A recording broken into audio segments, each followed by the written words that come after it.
The National Queer Organization of Iceland have pressed charges against me for hate speech.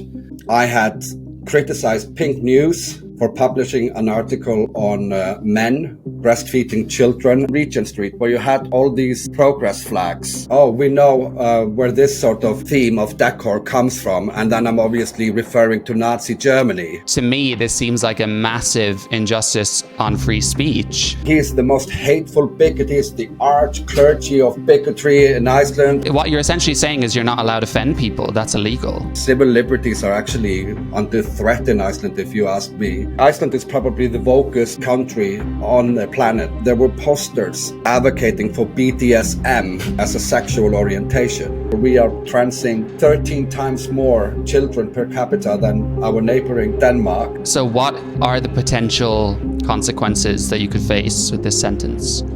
Up to 2 years in prison. Well, Eldur Kristinsson, thank you so much for joining me on my podcast. You're very welcome. Thank you very much. Thank you for having me. So we met at GenSpect. You did an excellent talk on the queer culture in Iceland, which I'd love to get to. But tell me, what has happened to you because of your social media posts? Take me through it.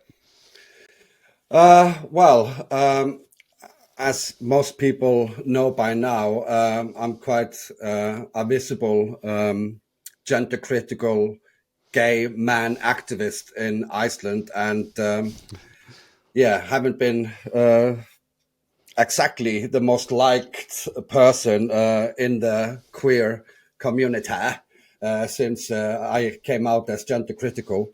But the backstory is I actually ran for parliament in the last parliamentary election in Iceland, and I was leading the Democratic Party in the Northwest constituency of Iceland.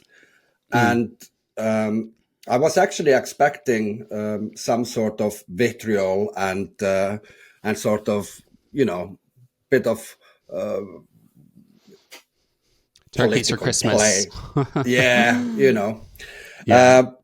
But that's because they're sort of more center right, right?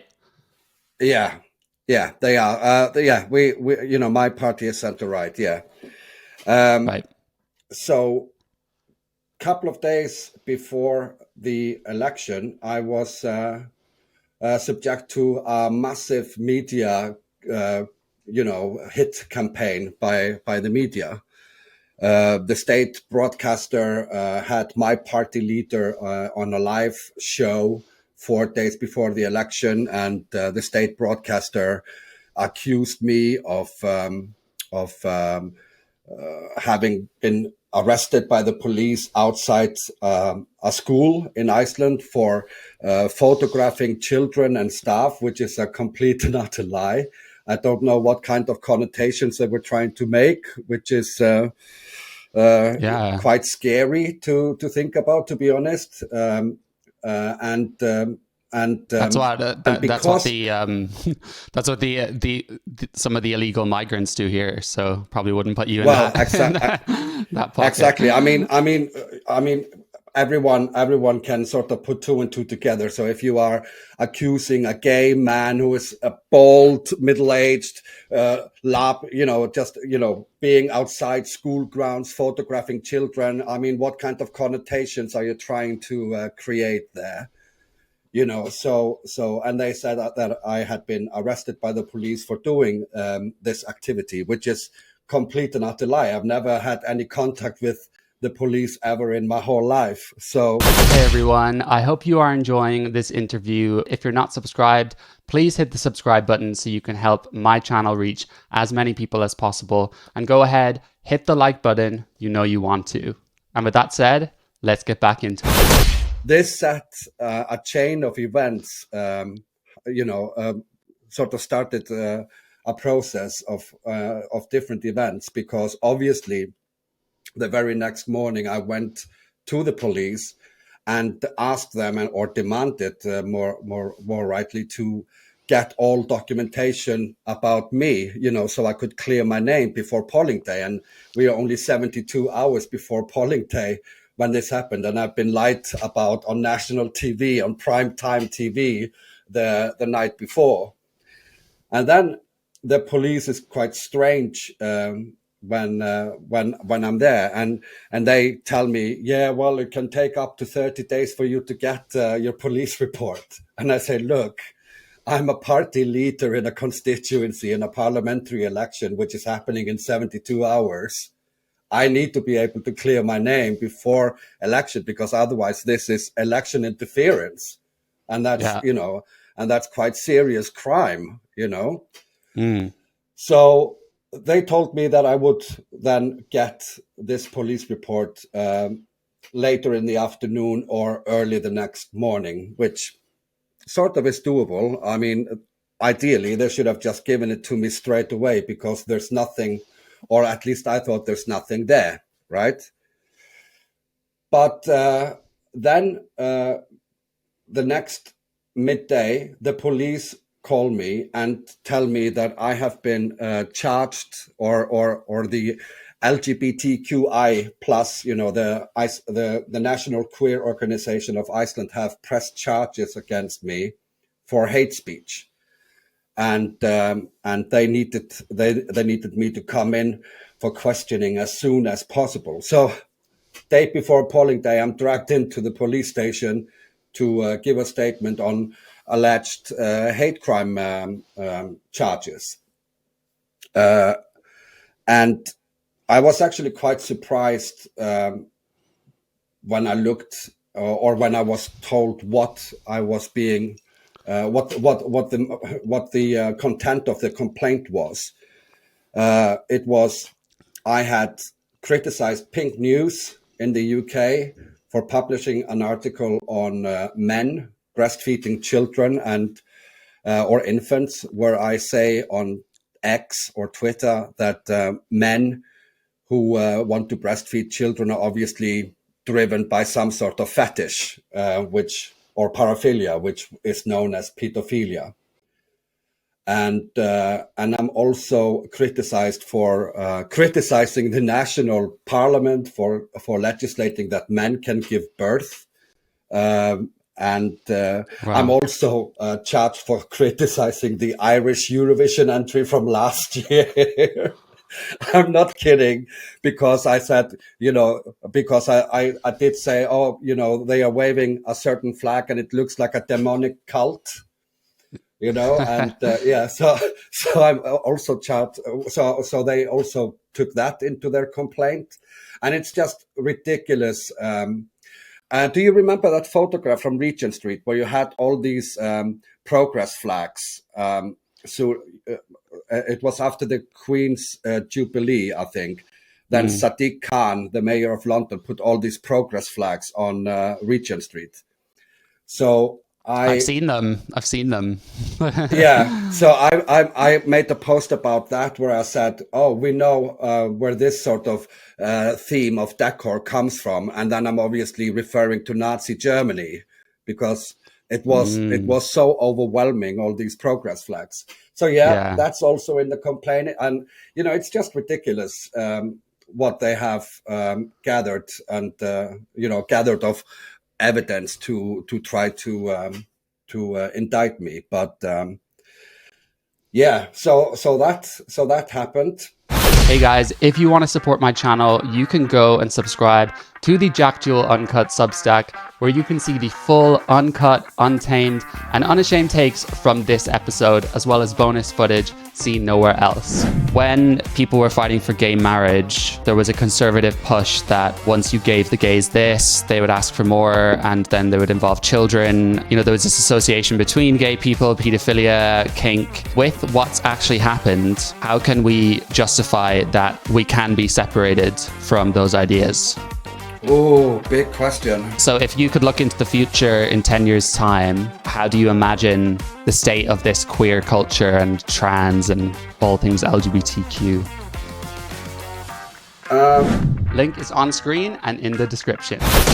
And obviously, I've also sued the national broadcaster because of their libellous claims that sort of started all this process. So yeah, now I'm in the middle of legal battles, both with the state broadcaster and God knows whether I will be criminally prosecuted in Iceland, because I actually made headlines in the news in Iceland today, because yesterday I put up a social media post telling people that for 7 weeks, me and my legal counsel, we've tried to get the complaint and all the documents and all the and all the evidence of the case handed over to us from the police, so we can start building up my defense. 3rd of February, my solicitor asked for the documents, and mind you, Iceland is a small country with 400,000 people. This shouldn't take long. And we still haven't got the documents. We still haven't got anything. And now it's, when we're talking, it's the 23rd of April. So it's quite nuts, to be honest. So yeah, well, first of all, I'm really sorry to hear about everything you've been going through. That sounds absolutely insane. I think just taking it back then, so the original accusation against you, why do you think that happened? This entirely fabricated accusation from this. Did you say it was from a media outlet? It was from the state broadcaster. Yeah. The thing is, the state broadcaster, for me, I can't accuse them too much in this podcast, because some of the things in my litigation sort of depends on it. But the truth of the matter is, me and 2 ladies in my organization, I'm a chairman of an LGBT Alliance affiliate organization in Iceland. We were told that there were posters hanging up in the schools in Reykjavik, sort of advocating for BDSM as a sexual orientation. Unfortunately, BDSM is classed as a sexual orientation within the National Queer Organization of Iceland. So BDSM is now actually included in sex ed in Iceland, which is completely absurd, if you ask me.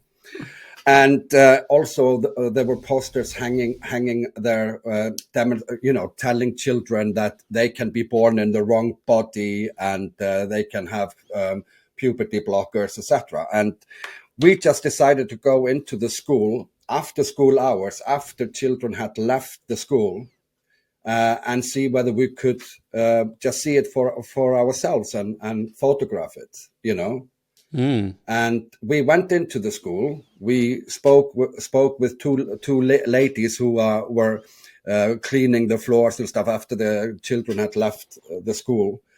And they call the vice head teacher.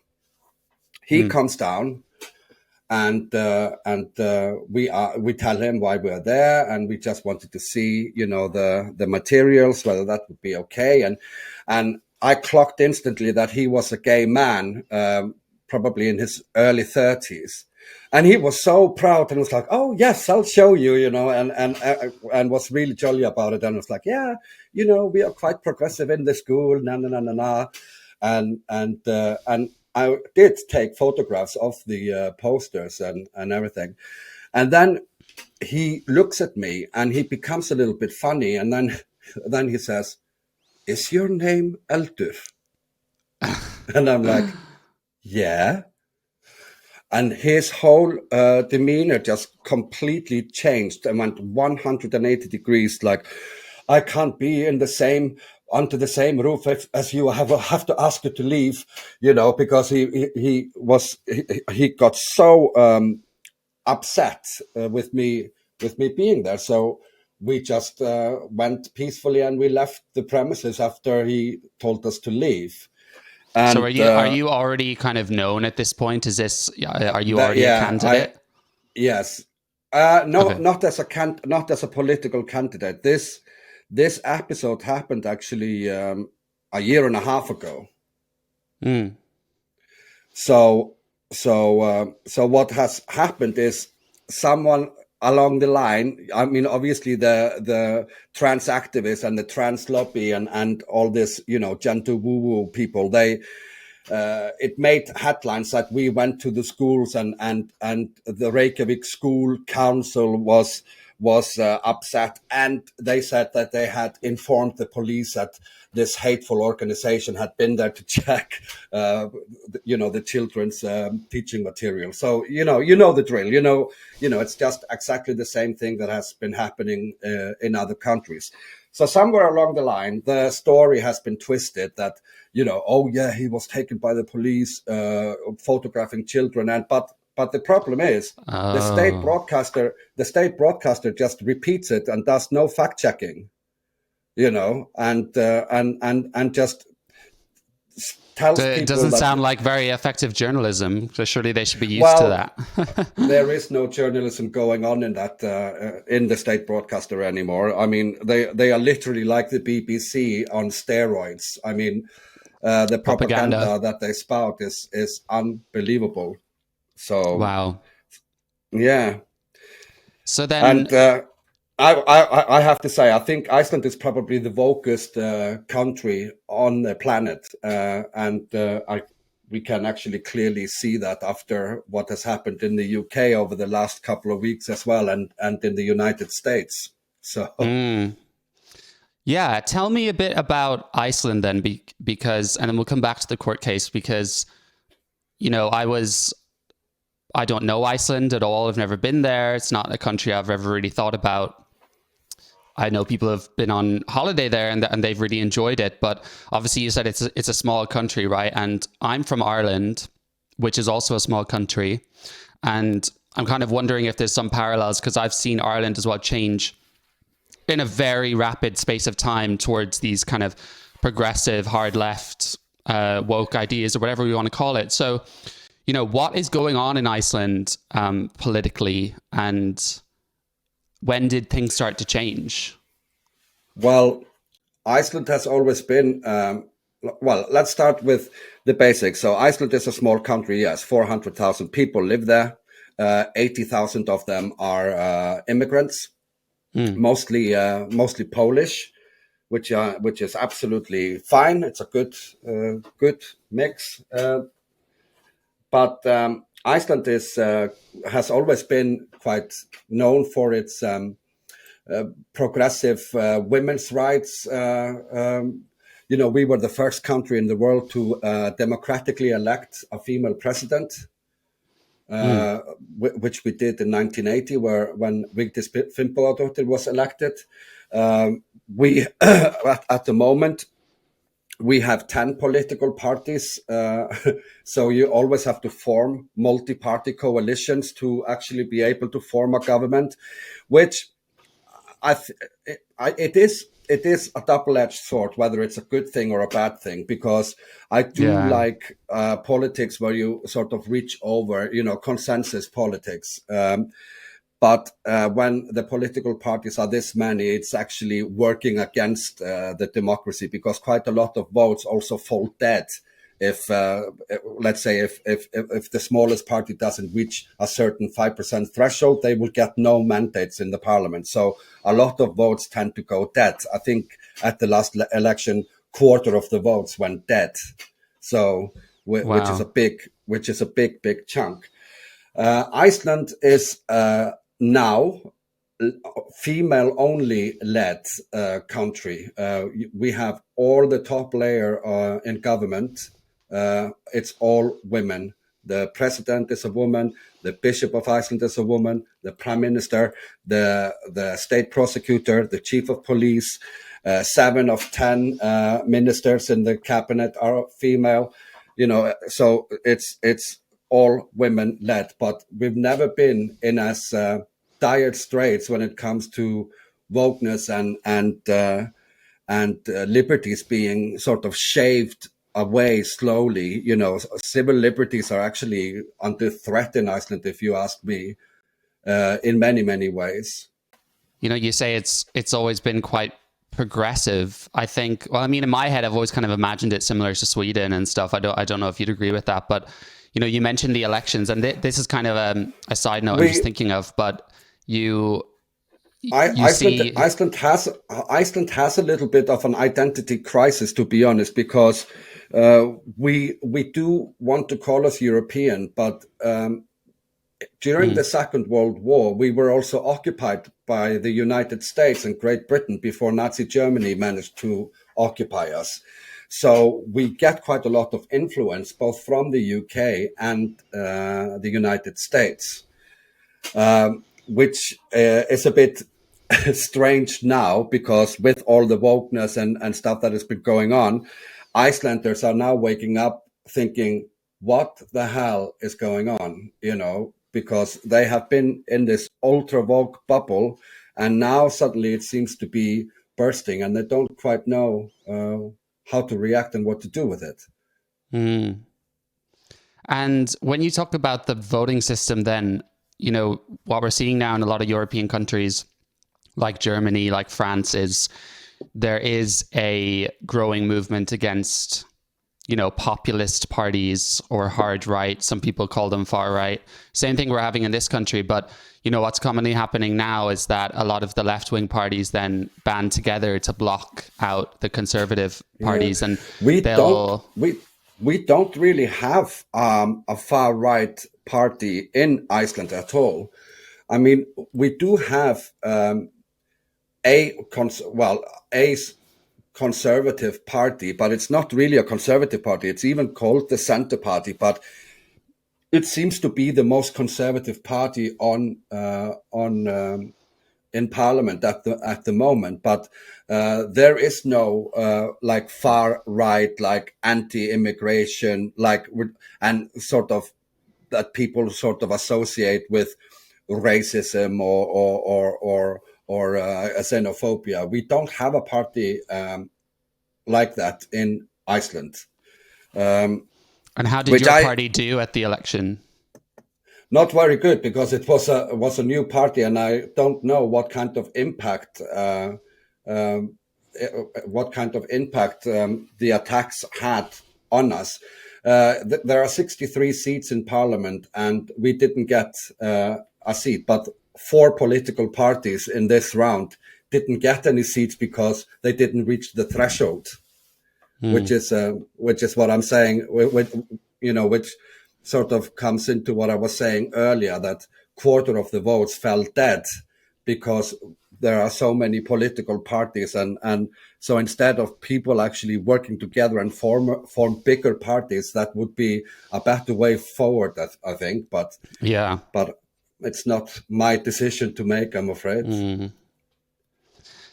Yeah, I wonder if a lot of this very leftist movement comes from that in Europe, right? It comes from this kind of fear of obviously what we went through with fascism, and now people have left themselves blind to, far leftism, socialism.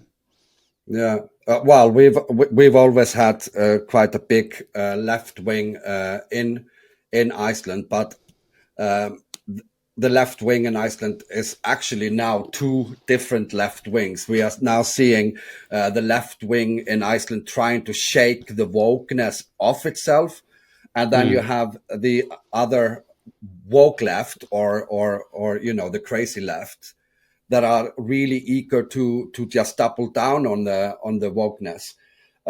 You were talking about earlier, whether we could see some parallels between Ireland and Iceland.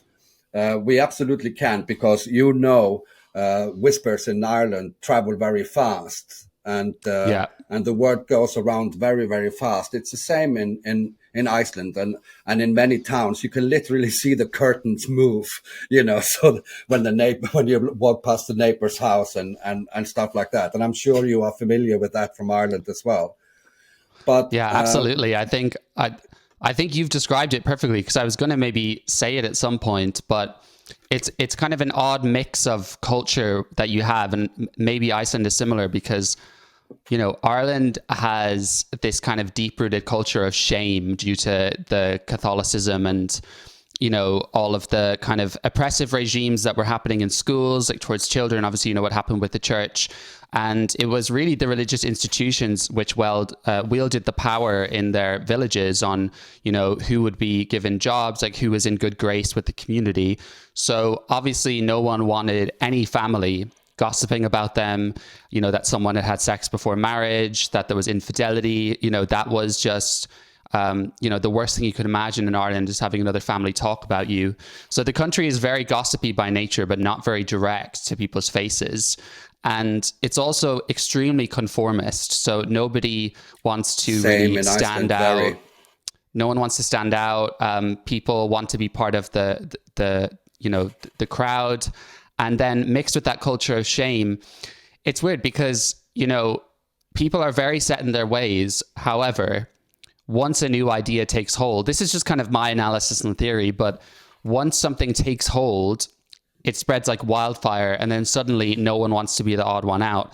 And with Ireland, we've seen this with woke. Now, I think you can overstate it because Ireland is still, the majority group is more socially conservative, but still very open-minded. But I think it's obviously this minority rule that we're seeing in kind of oppressing how people think, policing how people think. And yeah, it's sad for me to see because I grew up when things were very conservative and me talking about being gay was very awkward. And now you have schools pushing, this gender propaganda onto kids. It's just a complete 180 in the last, 10, 15 years. Absolutely. I wanted, when it comes to Ireland and Iceland, also what we have in common, and I think this is maybe one of the reasons why this ultra wokeness and these postmodern ideas have actually taken hold, is Ireland is a country where, of oppressed people. You've been oppressed by the British, and Iceland was also colonized by the Danes. So we have that past as being, the oppressed. So our our feeling is always we have to protect the oppressed, and that is a role that we, easily tend to adopt.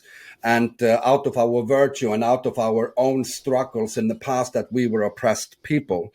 But it's actually gone like, the woke has gone like full, sorry for saying it, full retards, that when you have people of Icelanders and the Irish shaming white, middle-aged guys or whatever, and claiming that they are in some sort of a place of privilege, etc.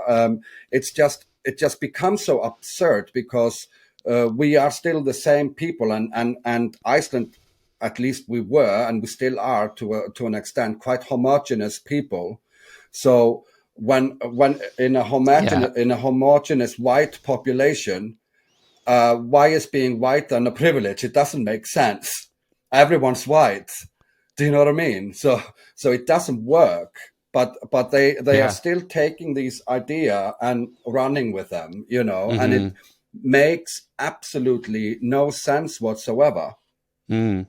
Yeah, we're absolutely singing from the same hymn sheet. And I've said the exact same thing because I've naturally, as you can imagine, had issues with, people in Ireland due to the stuff I speak about, them being very, very unpleased. And, I think it's hard for Irish people to accept that people don't think the same as them because it's very conformist. But, I've been told that I grew up in a white supremacist society, which is absolutely hilarious because when I grew up, just seeing a non-white person was a rarity. It was a real rarity. I mean, I remember when I was in secondary school, there was the very first 2 Black people in my school, and I felt nothing but good about it. And, I grew up, and I know that people think this might be trivial, but I grew up watching a lot of TV that had a diverse range of races. I never had an ounce of racism in my heart against those kind of things. But then obviously culture makes a difference, right? So it's sad for me to see what's happening to Ireland because just like you said, we've imported these ideas from America, and Ireland has always been naturally patriotic, and rightly so. And I think every country has the right to be. But, you can sort of argue with America and Britain, like, oh, we colonized, we oppressed people, like we should be shameful, we shouldn't celebrate our flags. But to suggest that Irish people should think that about their country when the Brits Exactly. ruled over us for centuries. This is exactly the same in Iceland. It's like, where did this stupidity come from that we can't celebrate being Icelandic and have our flag and wave them?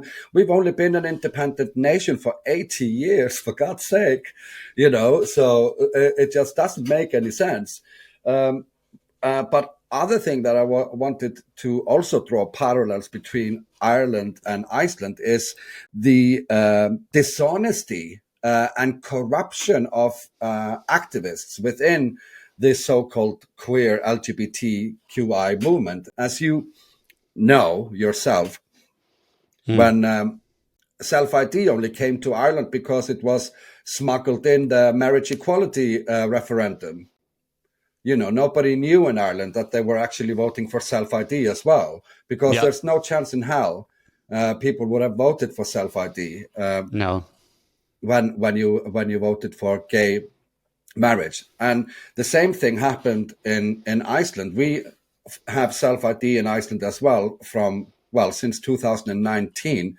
It was dressed up as a bill to improve the lives of intersex children. So children would not have unnecessary surgical interventions if they were born with differences in sexual development or sexual characteristics.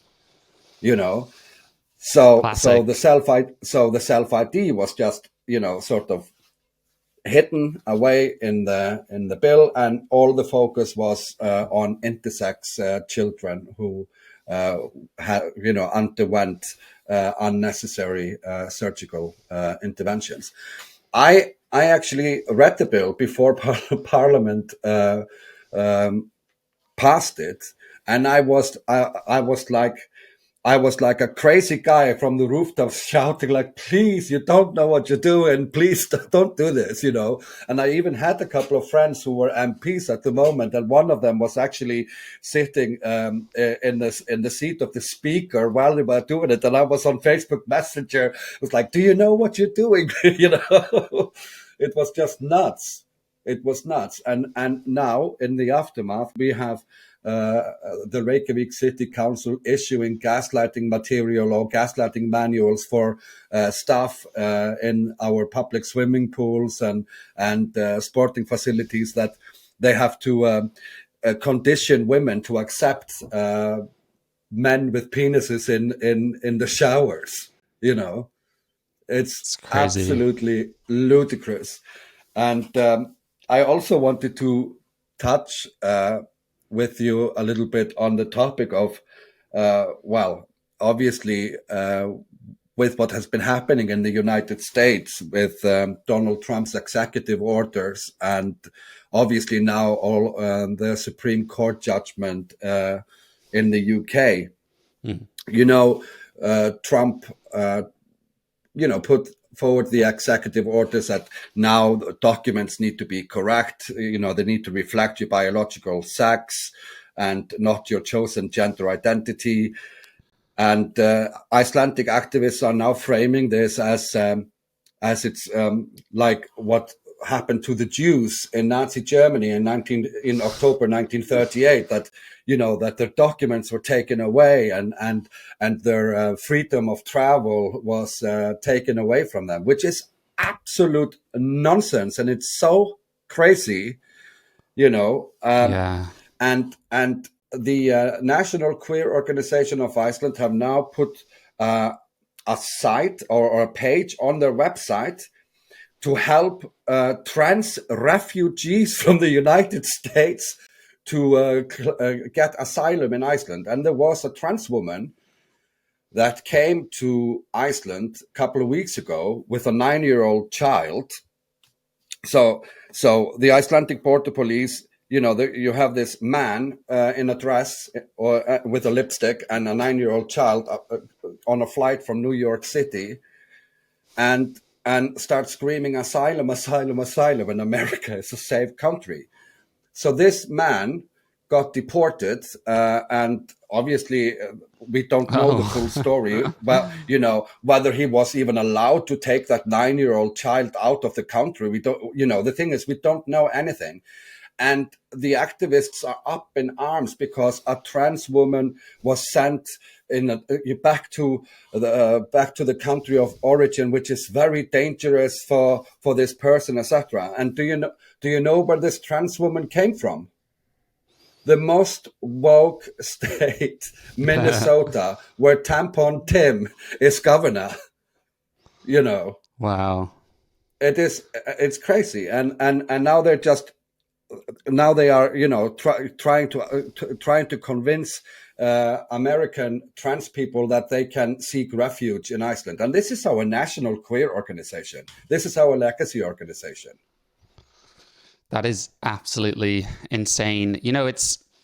They just seem to have no concept of, what constitutes safety, because we obviously talk about words being violence and,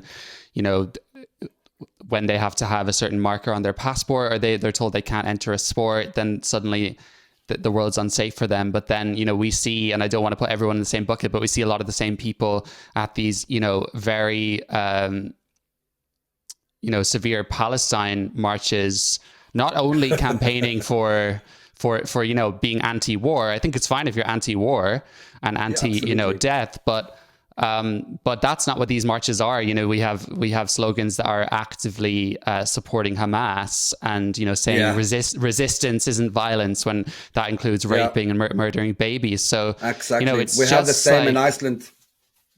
Yeah, that's another parallel between our countries. Unfortunately, anti-Semitism is rife in Iceland. It is terrible, and I feel such shame. Seeing it. Anti-Semitism is deeply rooted in the Icelandic, the anti-Semitism goes very deep in the Icelandic culture, and I've always tried to understand why that is, and I can't actually make a conclusion why that is. I think it's some sort of same conformity, people not sort of looking deeper into the matter, or also this let's call it a little bit of a fetish, to be honest. We have sort of a fetish of always siding with those who we perceive as the oppressed, but Israel is not the aggressor here, and which is, Yeah, no, I totally agree. I think about this a lot, and I wonder, how is it possible that we can have, for the people that are so obsessed for, the underdog and past transgressions and reparations, when, we have a demographic of people of which 6 million of them were just gassed to death for no reason at all, then why do they not have the same compassion for them? And I think, obviously Islam, there's a variety of pockets of it, and there are moderate Muslims or whatever. But I think something the Islamists and the activists in Islam are very good at doing is weaponizing this victimhood to get what they want and claiming transphobia. I think why people hate Jews is because I've never seen Jewish people using victimization to gain power, and I've always seen their community. I've always seen their community, even though the horrible things that have been done to them, they've risen above that, and they've dealt with that by saying, we're going to make great things of our lives in spite of that. And I think the leftists hate that, because their whole worldview is based off society needs to capitulate to us because we're struggling and we have mental health issues and all of that stuff. It's not about the empowerment of the individual. So I think Jews really challenge that for them, and they find that very uncomfortable. I think it's also because people are maybe a little bit envious of the self-sufficiency of the Jewish people, because I think Jewish are one of the few that do not recruit or go on or are missionaries. They do not try to recruit you into their faith, Yeah. So they're quite happy with the status quo and who they are, and they are very content, you know. And I think a lot of people really dislike that. Unfortunately, we Yeah. should actually be learning a little bit from them, to be honest. Yeah. And, you know, the Palestine thing scares me a little because I honestly never really heard people bring it up when I was in Ireland, but I did find out subsequently, since this war started, that, you know, it's for a long time been a very strongly held opinion. So, you know, even with the Irish people I know that are kind of moderate and maybe on the same page as me at gender, I don't really know if I can raise it. And it's just another one of those issues that you just cannot bring a counter view. You know, I'm in group chats where it's just a very presumptuous thing to feel like you're just on this side, and it's hard for me to understand how people don't see there's more to it when you don't have to look very far. No, I mean, in Ireland, if you make the claim that there are only two sexes, do people get angry with you there? I honestly couldn't tell you because I moved to the UK when I was 19. And since gender became a big thing, you know, I've not lived there. I didn't really speak to my close friends about it. And then since I've been public about this, everyone knows I do it, but no one wants to talk to me about it. So I don't bring it up with when it's unnecessary. So I honestly don't know, but I do. I mean, there's a select few people in which it has become a contentious talking point, and I have been told that sex is a spectrum and not binary. So there's definitely that view, you know. What about Iceland? Well, the reason why I'm asking you is because soon after we formed the organization that I'm leading, the state broadcaster ran, and it was actually in conjunction with the murder of Brianna Gay in the UK. Yeah. So they see a teenager gets murdered in the UK, and somehow they try to make connotations that my organization is bad. So it's because of rhetoric that you know, from the anti-trans lobby or the gender critical movement, when it has nothing to do with that. But the state broadcaster, you know, did a little introduction of my organization, you know, saying, yeah, this organization claims that there are only two sexes, like it would be a jaw-dropping extreme view to have, you know, that there are two sexes. But the problem with the word sex and gender in Icelandic is those two words are the same. They are synonyms. So it's very difficult to separate sex and gender in language. So this is what the trans activists have been very successful with in Iceland, because you can't really separate sex and gender, which actually, when I have been debating online regarding this passport issue in the United States, I've always said to the activists, you have to think about that in your passport, it actually reads sex in both English and French, and then the Icelandic word, which is kin, which means both sex and gender. And it's actually the sex marker that is registered on the passport, not a gender identity marker. So it should be quite reasonable that people have correct documents when it's actually the sex marker that is supposed to be in the passport and not the gender identity marker. Yeah. But yeah, I mean, it's a classic. But I'm a hateful bigot for pointing that out, though. I mean, there's a reason why everyone has two parents and neither of them are the same sex. And and there's no third you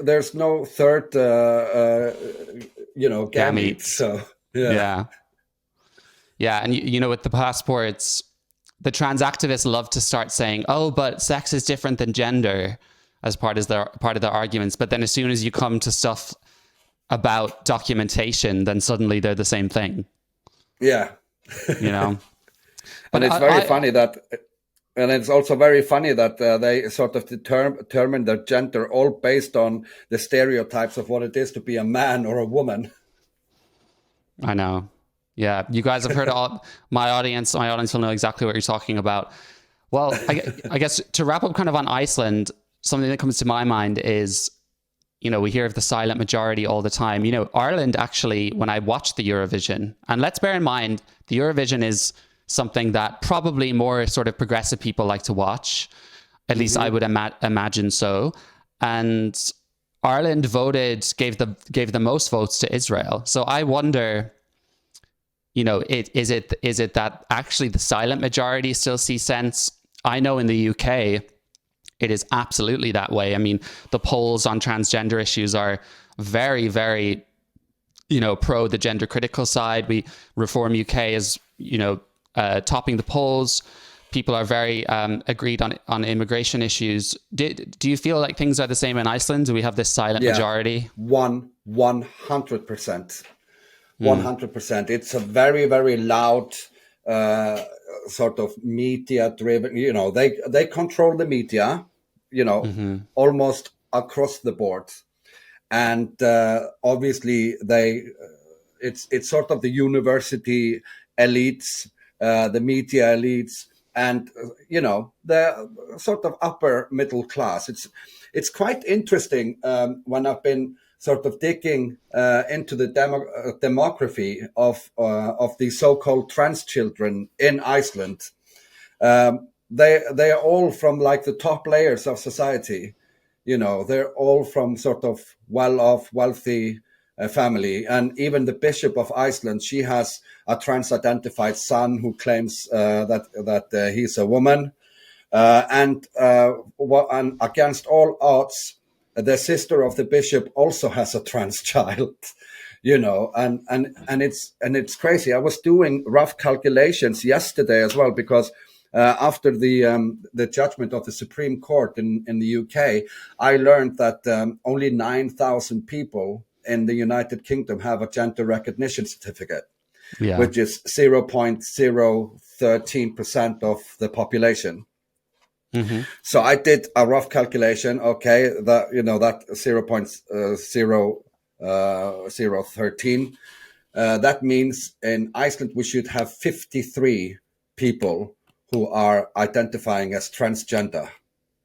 But according to the national registry, we have 204 people that are registered as non-binary only, and then we have all the binary trans people left to take into the equation. So I'm estimating that in Iceland we probably have around 400 or 500 people identifying as transgender in one way or another. Just shows you. But when I say social contagion and indoctrination in schools, they are all frothing at their mouth instantly. Yeah. But there must be something to it. There must be something to it when, for example, we are transing 13 times more children per capita than our neighboring Denmark. And the same with ADHD. We are diagnosing 13 times more boys with ADHD than Sweden and Denmark. So there is something really wrong in the Icelandic society. Is it in the education system? Is it at home? Is it maybe, the smart devices that are creating all these issues? We don't, the thing is, we won't come to the bottom of this if we can't exchange ideas and have these open discussions. Yeah. Yeah, I completely agree. So with non-binary, are you able to legally self-identify as that? Yeah, and you can register as a non-binary. So I actually sent, because I found out that there were only 9,000 gender recognition certificates in the UK, I actually did send a formal request to the National Registry of Iceland to find out how many have changed their legal sex from male to female and from female to male, and get the age brackets as well, because I'm very interested to see, because I think, if I'm not mistaken, probably somewhere around 95% of those non-binary registrations are probably females. And can they have an X on their documents? Yeah, they can. So does this self-ID law that you have and the ability to change sex legally, do you then have, are they legally allowed to access females' facilities and sports? Yes. They are. And have you had any cases of, attacks or people being harmed because of this? I have not heard of cases where people have been attacked or assaulted, but I've heard of cases where people have felt extremely intimidated and have opted not to go. And I know quite a lot of women in Iceland have opted out and refrain going to public swimming pools now. It's both religious reasons. It's also because of sexual assault, trauma, etc. They just don't want to run the risk of having a male-bodied person in or a man in their in the showers. Male-bodied. Yeah, I mean, I really hate myself sometimes to go and take their lingo, Yeah, it's hard though because it's everywhere. It is. Yeah, and I think we laugh at this, right, all the time. But I think something I've been thinking more about too is the fact that it is a minority dominating things. I mean, we have to look at this and first of all see how impressive it is what they've done all over the Western world, and how dangerous it is because, we've seen regimes in the past in which a small minority had very nefarious views and they managed, to cause devastation. So I think because the ideas are so comical, it's funny to laugh at it, and we do a lot of that on this channel. But I think you have to pay them a certain amount of respect in some ways for how successful they've been. It's quite terrifying. We have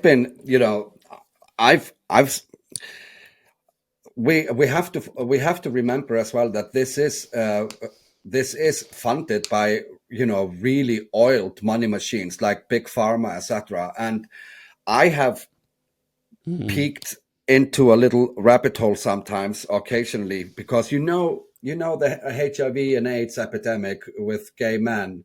It became a very lucrative business for the pharmaceutical companies, but now HIV is on sort of decline and is manageable, and the medication are getting off patent and getting cheaper, etc. And I'm just like thinking, is this another way for big pharma to profit off, the gay community or the LGBT community by pushing all these drugs and making all these kids like lifelong patients? It's a little bit of on the line of being a conspiracy theory. But what do we know? It's just like, why are we always pharmaceutical patients, and we're always easy target to be some sort of a customer for pharmaceutical companies? And I completely agree. I mean, that's the one advantage here of having a fully socialist healthcare system, is that they're very wary of cost,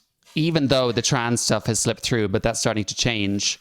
I want to come back to then the legal matters you're under, because some of the stuff you mentioned, it starts to scare me a little because, for example, I have 2 videos criticizing Bambi Thug, Miss Bambi Thug, non-binary Irish Eurovision extraordinaire.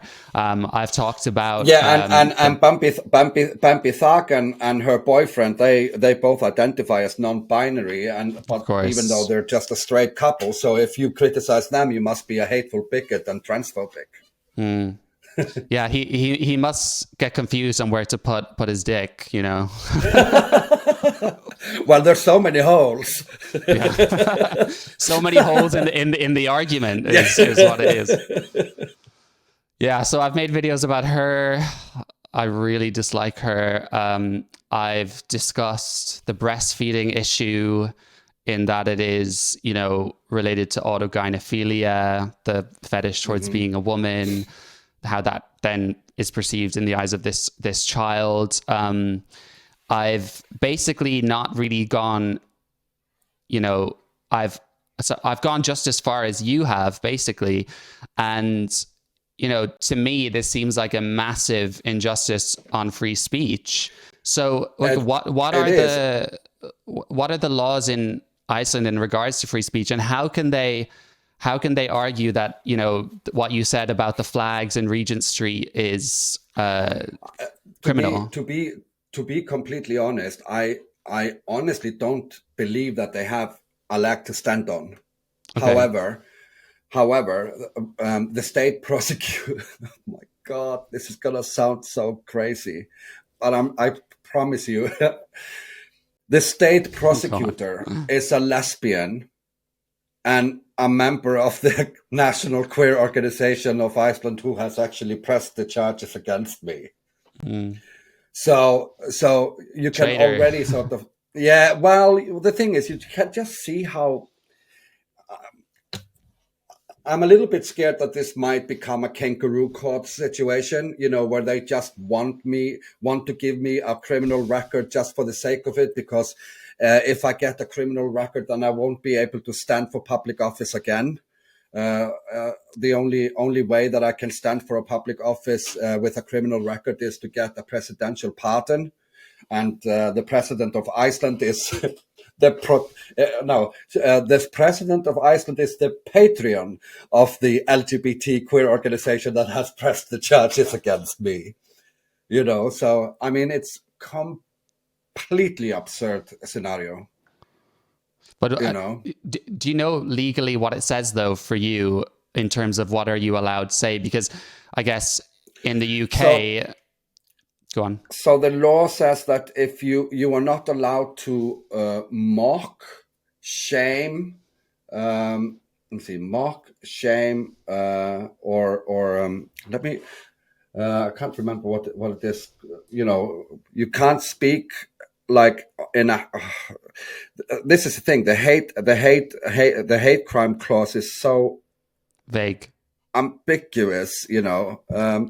So you're not allowed to mock or shame or you know, generalize degrade. or degrade, and yeah. But as in to mock people is just part of comedy. I mean, you're what you're essentially saying is you're not allowed to offend people. That's illegal.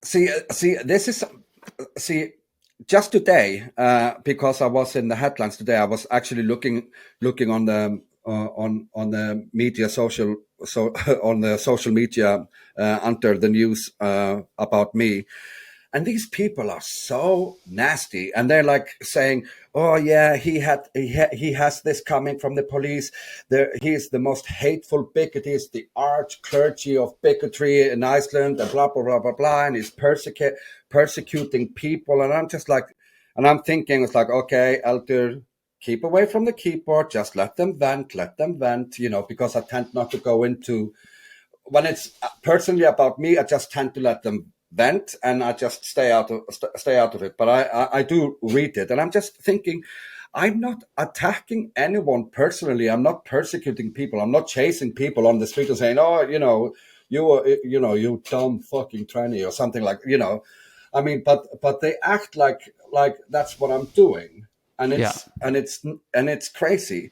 I mean, when we founded the organization back in 2019, we extended an olive branch to the queer organization, and we said, "Look, we have a profound disagreement here.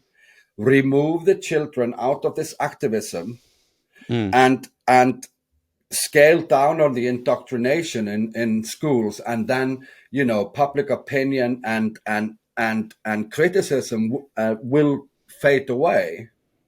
But they just wouldn't do it. The trans child is so important to keeping this movement alive, you know. So they will never remove the trans child out of the equation. So I mean, it has to end at some stage. I am a little bit concerned that they might make an example out of me, but I've told them I will not accept any fine. Then they will have to chuck me in jail, and I'm actually willing to do that time. And I think it's actually dawning on them that I'm not intimidated by these legal challenges by, you know, what they're doing. It's actually just making me it's making me more feisty, Yeah. I'm glad to hear honestly. that. And what are the potential consequences that you could face with this sentence charge? Up to 2 years in prison. And But is this Icelandic prisons are like hotels. It would be a nice holiday for me. oh God. Well then, yeah, and and maybe you and guys should and have some and mass immigration then. They'd love it. well, remember the conference we went to in January. The boys have promised me that if I'm sentenced to prison, they are going to send me bar of soaps. Oh, well, I hope they send you something better than that. Well, no, because it's always nice to drop the soap bar, isn't it? Yeah, I was wondering if there was some sort of innuendo there. And so, has there been any other criminal case like this in Iceland recently, in terms of free speech or saying the wrong thing? Yes, there has. There is one person that has been convicted for hate speech in Iceland, but that's quite a few years ago. That man is deceased now. He was, and I can't remember what exactly he said. He said, but Okay. and I don't think it was. I can't remember. But it doesn't sound good that you said. Yeah, it's happened once, but he's dead. It doesn't sound. Yeah, but great. it was an elderly man, anyways. Right. And he was Catholic, quite anti-abortion and Right. and stuff like that. But the thing is, I was against him being convicted because I am literally a free speech absolutist. Right. My line is, you don't incite violence and you don't threaten to kill people or harm people. But other than that, I'm an absolute free speech absolutist. Yeah, I would agree. And I mean, would you agree as well on the kind of defamation cross line as well? Yeah. Of course. I mean, the thing is, the state broadcaster is allowed to say these things. I'm not saying that they shouldn't be allowed to say it, but they will have to be accountable for those words. Yeah. If they are defamatory. Mm. Well, Eldur, I know you have a GoFundMe, right? So I'm going to put some details of that. Yes. So if any of my audience would like to support Eldur in his case, please do, because I think it'd be really helpful. And so when do you find out more? What happens next? Well, so the state broadcaster has actually sent, or they actually filed their evidence and their side of the story to the Reykjavik district court last week, just before Easter. I would love to go into the material that they submitted to the court, but I haven't had legal advice from my solicitor yet whether I can. But it's actually quite funny what they've done. So I'm actually quite looking forward to the case going forward now. Yeah. My God. I'll be keeping updated. Well, yeah, my thoughts are obviously with you the whole time, and I'm sure justice will prevail. I haven't been officially with the criminal case.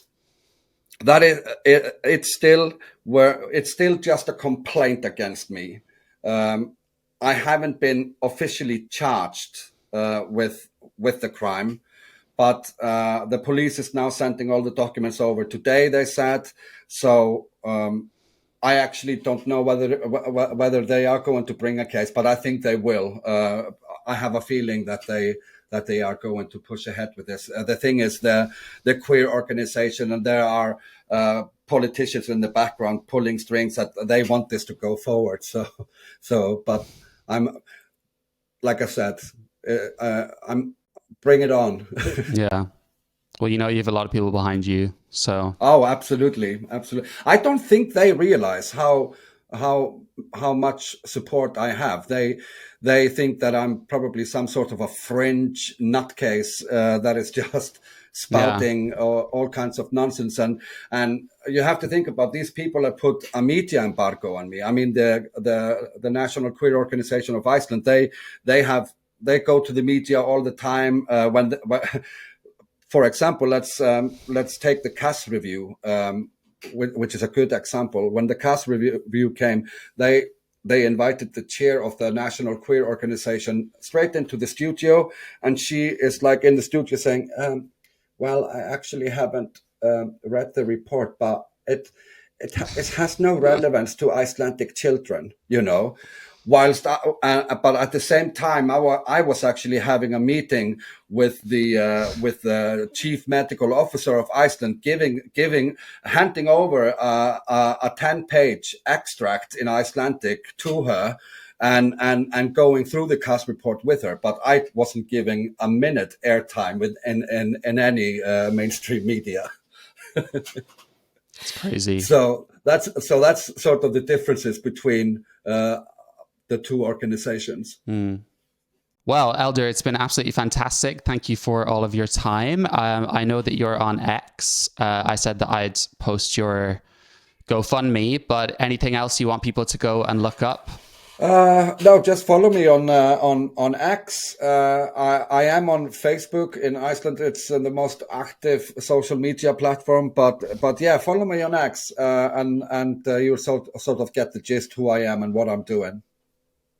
And you make some videos too, right? Yes, I do make some videos, but I because we are in English, you know, here, the videos that I do on YouTube, they are in Icelandic only, so I'm not promoting any YouTube channel. So because it won't be of any good for English speaking